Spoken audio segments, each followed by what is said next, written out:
WhatsApp everyone, welcome back to the channel. और आज हम लोग कंटिन्यू करने वाले हैं अपने चैप्टर अकाउंटिंग इक्वेशन को। अकाउंटिंग इक्वेशन के कुछ पार्ट्स हम लोग पहले के वीडियो में कवर कर चुके हैं, वो आपको प्लेलिस्ट पे जाकर के मिल जाएगा। अगर आप नहीं देखोगे तो आप प्लेलिस्ट चेक कीजिए, वहाँ पे सारा इन्फॉर्मेशन आपको मिल जाएगा।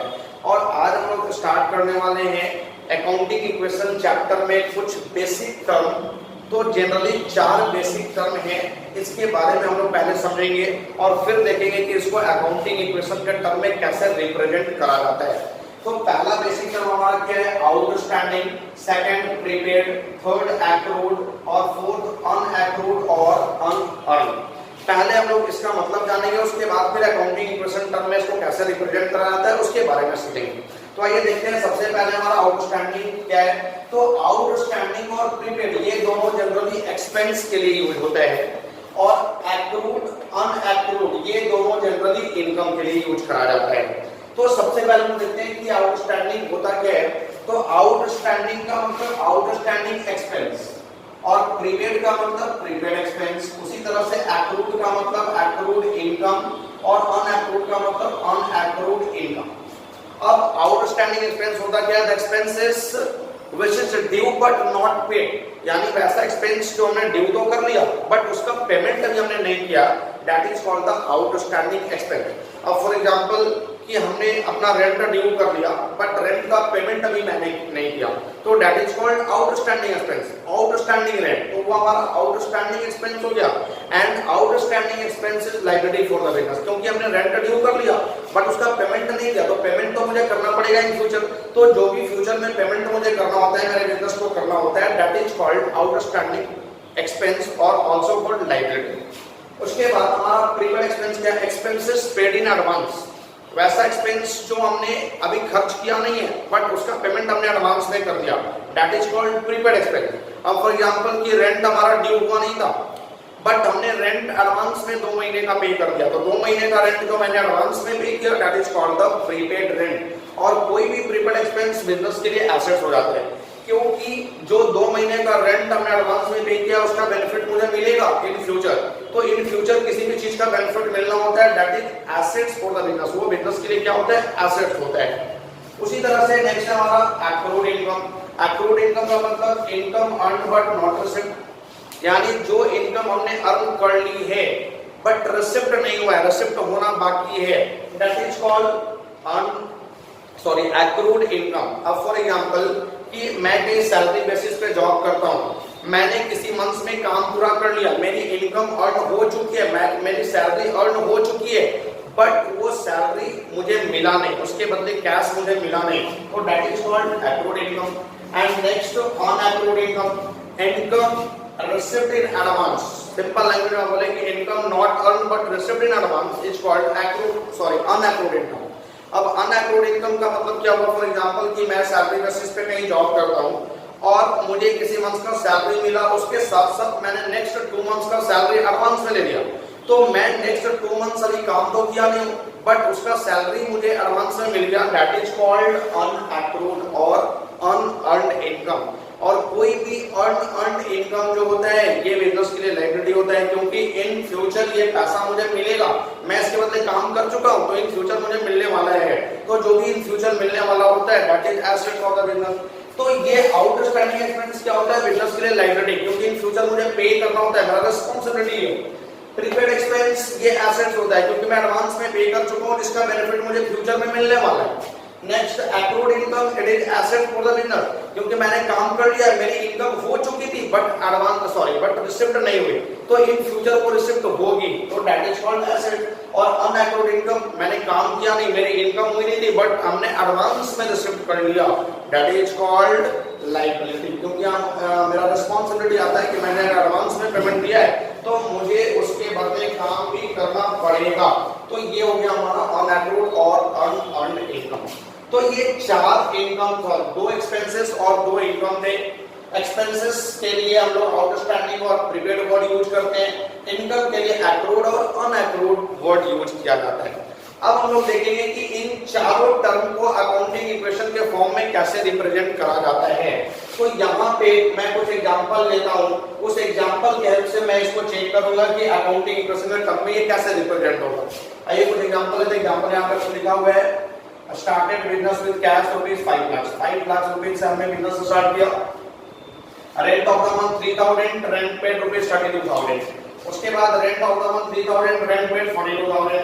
Salary of the month 5000, salary receipt rupees 55000 and salary of the month 5000, salary receipt 70000।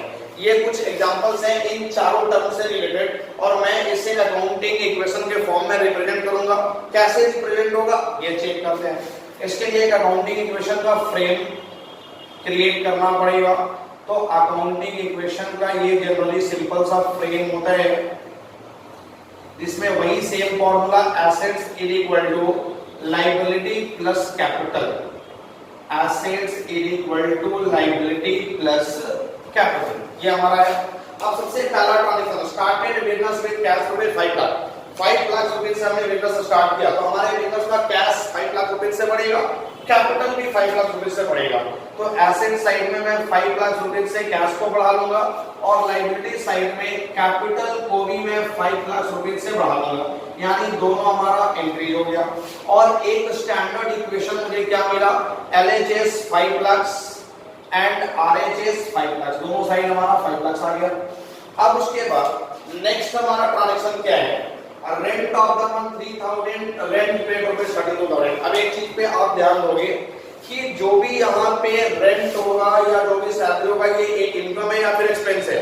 और जनरली इनकम और एक्सपेंस का हमने रूल लिखा था पहला क्लास में, पहला वीडियो में, कि जितने भी एक्सपेंसेस होंगे ये कैपिटल में से डिडक्ट कर लिए जाएंगे और जितने भी इनकम होंगे ये कैपिटल में ऐड कर लिए जाएंगे। All expenses will be deducted from capital and all incomes will be added in capital। लेकिन यहाँ पे ये भी ध्यान रखना है कि कैपिटल में जितने भी एक्सपेंस डिडक्ट होंगे वो सिर्फ और सिर्फ करंट ईयर के एक्सपेंस को डिडक्ट किया जाएगा, नेक्स्ट ईयर के एक्सपेंस को डिडक्ट नहीं किया जाएगा। और कैपिटल में जितने भी इनकम ऐड किए जाएंगे वो सिर्फ करंट ईयर के इनकम को ऐड किए जाएंगे, नेक्स्ट ईयर के इनकम को ऐड नहीं किए जाएंगे।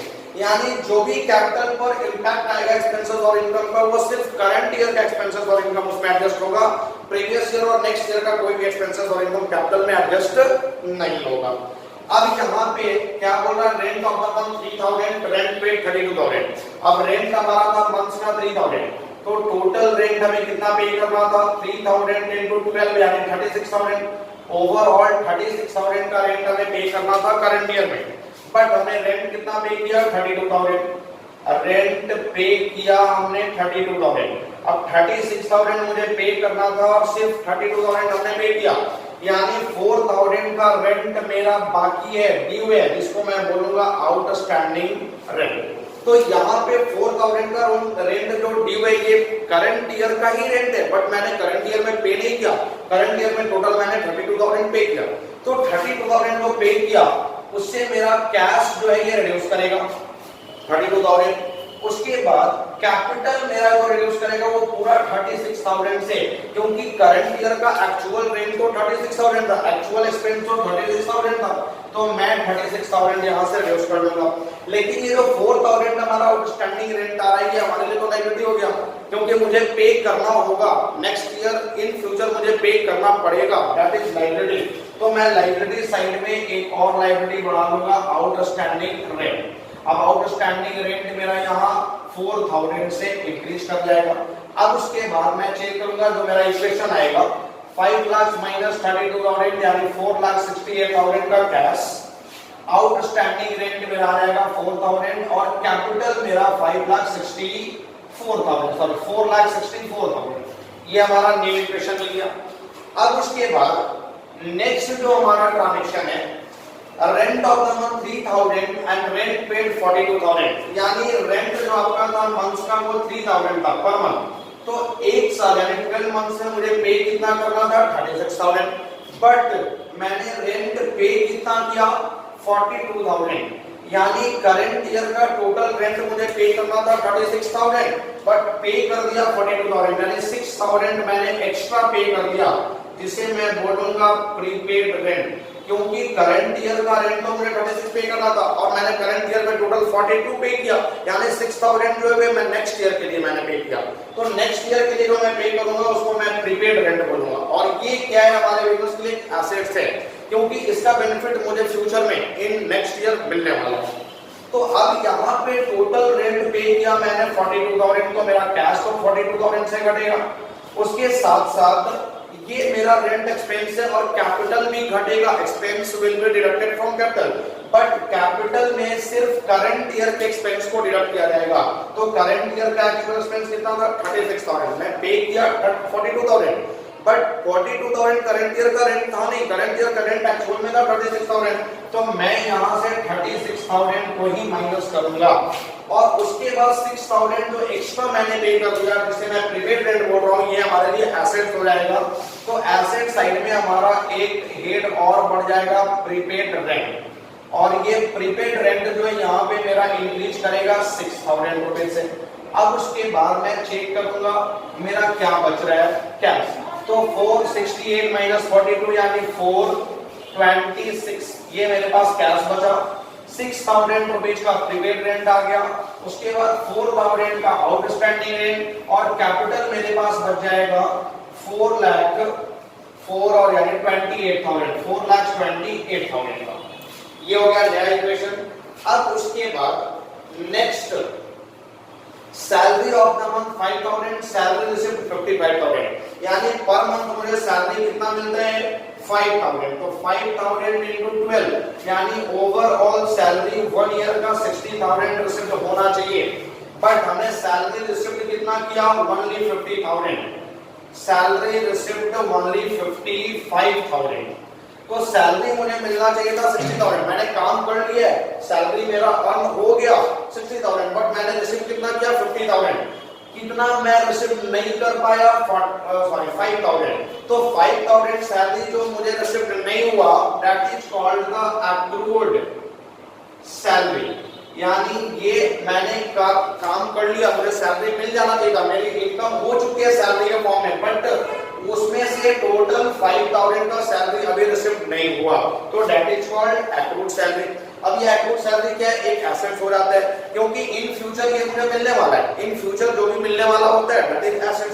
तो यहाँ पे सैलरी हमने रिसिप्ट कितना किया 55000, तो 55000 में कैश में ऐड कर दूंगा, मेरा कैश बढ़ेगा। और उसके साथ ही साथ ये जो 60000 का सैलरी मेरा था ये मेरे लिए इनकम था, रिसिप्ट इनकम था, तो income will be added in capital. अब कैपिटल में मैं टोटल 60000 के सैलरी को ऐड करूंगा, क्योंकि करंट ईयर का एक्चुअल सैलरी था मेरा 60000, तो मैं कैपिटल में 60000 ऐड कर लूंगा। उसके बाद ये 5000 का सैलरी जो रिसिप्ट नहीं हो पाया दैट इज एसेट्स, और इस एसेट्स का नेम क्या हो जाएगा एक्रूड सैलरी। तो यहाँ पे एक और हेडिंग आ जाएगा एक्रूड सैलरी का, एक्रूड सैलरी, ये हमारा हेडिंग आ गया, इस तरह से आप लिख लेंगे एक्रूड सैलरी। तो एक्रूड सैलरी भी मेरा यहाँ पे बढ़ गया। अब एक्रूड सैलरी यहाँ पे बढ़ रहा है कितने का 5000 रुपीज का, तो 5000 मैं यहाँ पे ऐड कर दूंगा, 5000 का एक्रूड सैलरी। अब इसके बाद न्यू इक्वेशन में मिलेगा ये क्या रहेगा, तो 4,26,000 प्लस 55,000 यानी 4,81,000, ये हमारा हो गया टोटल कैश। इसके बाद प्रीपेड सैलरी 6000 और plus accrued salary 5000 is equal to 4000 का आउटस्टैंडिंग रेंट प्लस 4,88,000 का कैपिटल। अब आप चेक करेंगे LHS और RHS इक्वल है या नहीं है, तो 481 प्लस 6 487 प्लस 5 492 और 488 प्लस 4 492 दोनों तो इक्वल है। और last salary of the month 5000, salary receipt 70000, यानी सैलरी ऑफ द मंथ हमारा क्या था 5000, बट हमने सैलरी कितना रिसिप्ट किया 70000। तो सैलरी ऑफ द मंथ 5000 मतलब 5000 into 12 यानी 60000 का सैलरी मुझे रिसिप्ट करना था करंट ईयर में, सो मैंने रिसिप्ट किया, बट सैलरी जितना रिसिप्ट होना चाहिए था उससे ज्यादा मैंने रिसिप्ट कर लिया, सैलरी रिसिप्ट हो गया 70000, यानी करंट ईयर में टोटल सैलरी मुझे रिसिप्ट करना था 60000, बट मैंने रिसिप्ट कर दिया 70000, यानी 10000 मैंने एक्स्ट्रा सैलरी रिसिप्ट कर दिया, जिसे मैं एडवांस सैलरी बोलूंगा या फिर अनएक्रूड सैलरी बोलूंगा। अनअक्रूड सैलरी का मतलब कि ये 10,000 का सैलरी मैंने अर्न नहीं किया बट एडवांस में रिसीव कर लिया, दैट इज कॉल्ड अनअक्रूड सैलरी। और ये 10,000 का जो अनअक्रूड सैलरी है ये मेरे लिए लायबिलिटी हो गया, क्योंकि मैं पैसा एडवांस में रिसीव कर चुका हूं, उसके बदले मुझे काम भी करना पड़ेगा इन फ्यूचर, तो ये मेरे लिए लायबिलिटी है।